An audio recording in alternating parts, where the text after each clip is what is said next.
Hi beauties, welcome to my channel H.ealthy by Yulia, and the topic for the video today are perfumes in your skincare. Fragrance in skincare is a very wide topic, so I'm going to talk today about the fragrance, perfume or aroma listed in your ingredients list. Next week in the video, I'm going to talk a little bit more about essential oils in skincare. You go to the dermatologist when you have issues. Very often you will go to the beauty therapist as well when you have issues, so we are a bit biased about this one. The whole point is that if you do have reaction, you will have some idea what maybe went wrong and eliminate certain ingredients. The mixture that builds up your perfume, fragrance or aroma, all the same thing, just listed under different name, is actually something that might be synthetic, so it might be created in a lab, but also it might be natural, whether a tincture, essential oil or some kind of water, fermented extracts. So we are talking about the volatile part of your product that gives the scent of the product. And it really is very complex, and it's like a formula into the formula, because it has obviously the aromatic part, but it has also carriers, solvents, fixatives, preservatives and masking ingredients, which purpose is not to be able to duplicate the product. So it's very difficult to say what is into a perfume, also because, well, brands don't have to tell you what is inside. The perfume in your product is actually intellectual property, and that's why you won't find any list about the ingredients inside. A few of them might be listed if you're in European Union because they are known allergens, but otherwise, no, not really. You don't know what's inside in the perfume, and if you're allergic to one ingredient, well, you won't know if it's inside of your product or not. So with all the risks that perfume will bring to itself if it's part of the formula of the product, why actually brands are using it? It's quite simple, really. Smells make us feel things, make us remember things. So I used to like very much when I was younger mango juice, and if there's something with mango scents, it just makes me remember things and I feel nice, so I will like it obviously. Then you have things like lavender and chamomile that might suit you, and they might be something nice for over the night to calm down your nerves. And then you have things which are citrusy and very refreshing for the morning or packed into cleansers, and they will uplift you and make your day to start. Plus, obviously, whether it's in skincare or a spray perfume or in your hair care, smells will actually boost your self-esteem. So you feel better because you look better, so you can conquer the world. And that's why also you have perfumes in your skincare. You have to bear in mind that everything active is not necessarily giving you very nice smell. So perfumes might be used in order to kill the bad smell from other ingredients. When we talk about natural ingredients, very often the aroma part of certain ingredient is one reason why they are part of the perfume, but also many things like tiger grass do have the smell, but also have other properties and benefits for the skin. So very often different parts of the perfume might have a few different functions into the product. If you really like the smell from certain product, it's much more likely for you to buy it again. Plus, the more recognizable it is, the more likely it is to go for the exactly same product. So it is a marketing strategy as well. And then they get the basic of, say, a shower gel, and then they add different perfumes inside.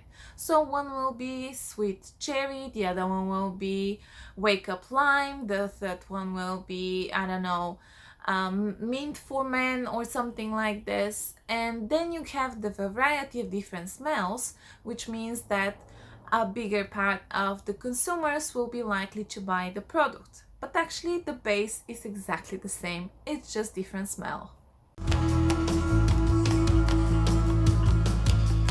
So what is the problem with perfumes, or what is my problem with perfumes, is that there are over 3,000 different ingredients which are internationally recognized as part of your fragrance, and you don't know what is inside.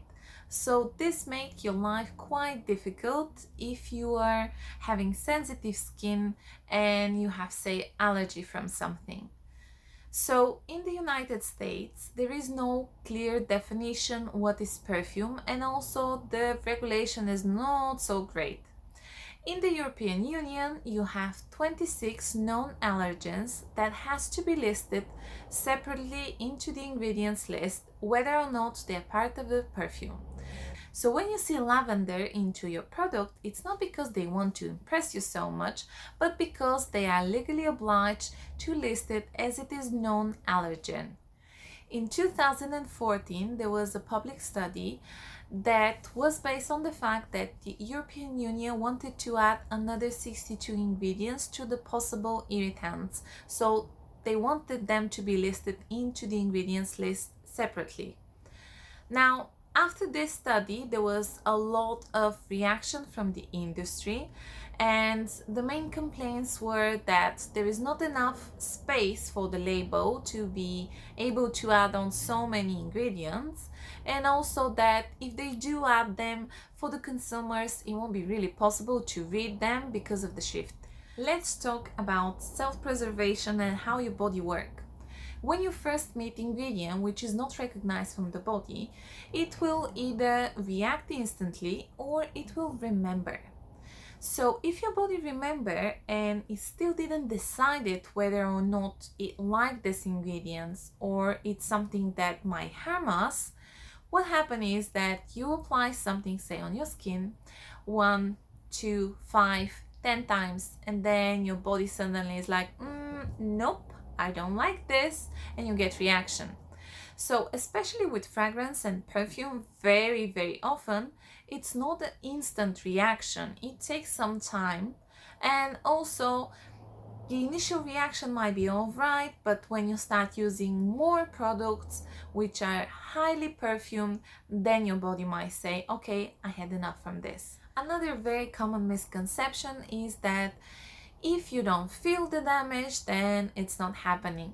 So what many of us that look into skincare will tell you that it used to be the same for sunblocks and sun protection. You didn't feel that your skin is burning from the sun, so you thought everything is okay. So with the perfume in your skincare might be something very similar happening deep into the skin. What I mean is that the fact that you don't see a visible reaction, whether we talk about rash or redness, doesn't mean that on a lower level in the skin cells something isn't happening. Once again, let me just say that not everyone will have bad reaction. Sometimes it might happen after years of use of products with perfume into them. For many of the people, won't ever happen. The first problem related to the aroma in your skincare product is contact dermatitis. The American Academy of Dermatology did listed perfume as the most likely ingredients that will cause contact dermatitis into your product, and that's a huge problem. Now, according to the statistics, there's only around 5% of the people who will ever experience this. In order for something to go into the statistics, you need to see a dermatologist. Then this dermatologist need to do this type of patch testing for different fragrances, and then he needs to have the exact irritant that you have in your perfume, and as I said, it's not listed. If you do get contact dermatitis, there will be rash appearing onto the skin, and it happens because the T cells of the immune system are reacting to some kind of irritants.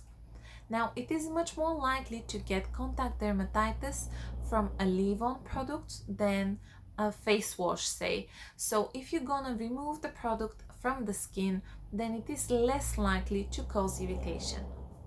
The issue number 2 with the fragrance into the skincare is that because the immune system is already on edge, your skin might react to other ingredients. What it means is that because your skin is irritated from the fragrance, it will be irritated towards a bunch of other things.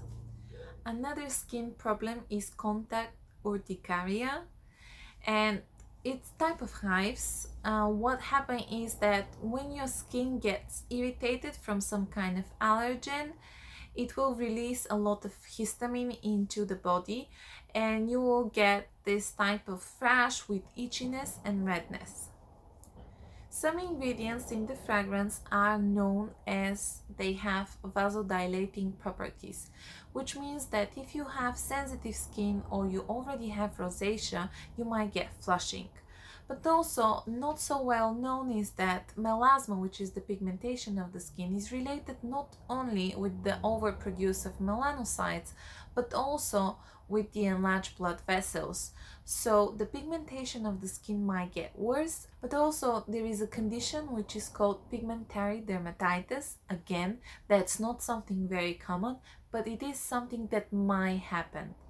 Fragrance and UV light don't get along always, so especially if there's something like citrusy oil, after the sun exposure there might be some kind of rash appearing, and it's not necessarily to be after you went to the beach, but very likely might happen just from the sun exposure through the window.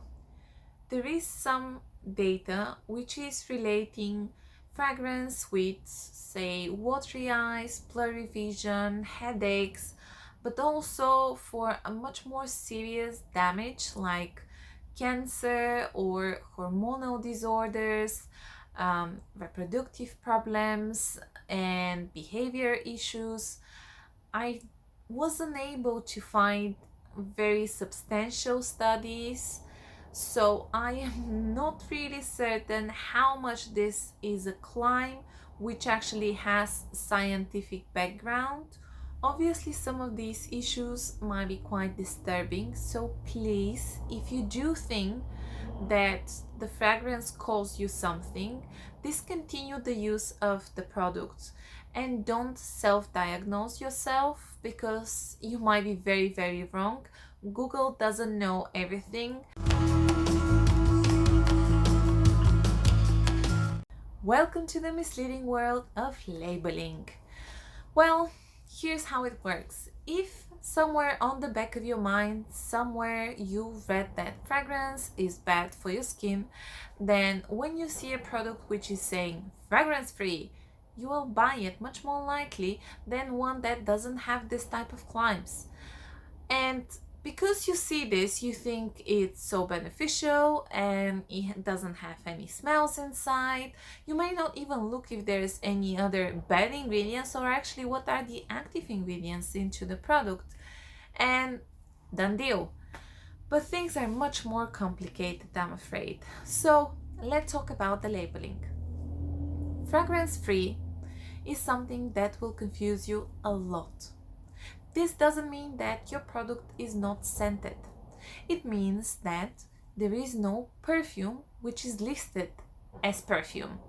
But fragrancing ingredient might be used for a lot of different reasons. And the aroma, let's say it's just a bonus. But yes, the brand is technically right for saying that it's fragrance free, although it has some smell and some type of aroma ingredients inside. If it is a synthetic product, if there's something that might irritate the skin, they might remove it from the formula or replace it with something else. Plus, you have the chance to duplicate completely what you have done in the previous bottle or the previous year. With natural ingredients, you have to understand that organic doesn't necessarily mean that it's friend to the sensitive skin. It means that a lot of the natural ingredients might be actually full of allergens. So don't think that because it's natural perfume, it's better than synthetic perfume. Unscented means that your product will not have any aroma. So they won't go into using chamomile because it's soothing. Simply, they will not have anything that has fragrance, perfume, aroma, smell, scent, name it as you want. But this is the one that you will go for if your skin is very irritable and if you want to eliminate the possibility of this type of irritation caused by the fragrance. And nowadays you can find a lot of websites and social media groups with thousands and thousands of people who are saying how bad, how dangerous could be the use of perfume. Now, I don't think that we should argue about this. I think it's very important to get educated, and if you want to share your opinion and your knowledge, that's absolutely fine. We all have different experience, but we don't have to be rude and start arguing whether online or face to face just because people have different opinion and different experience. My point with the perfume is, if you can, try to avoid it at least into a few of your products. I hope you enjoyed the video. Please like and share it. Subscribe to my channel for more interesting videos about skincare.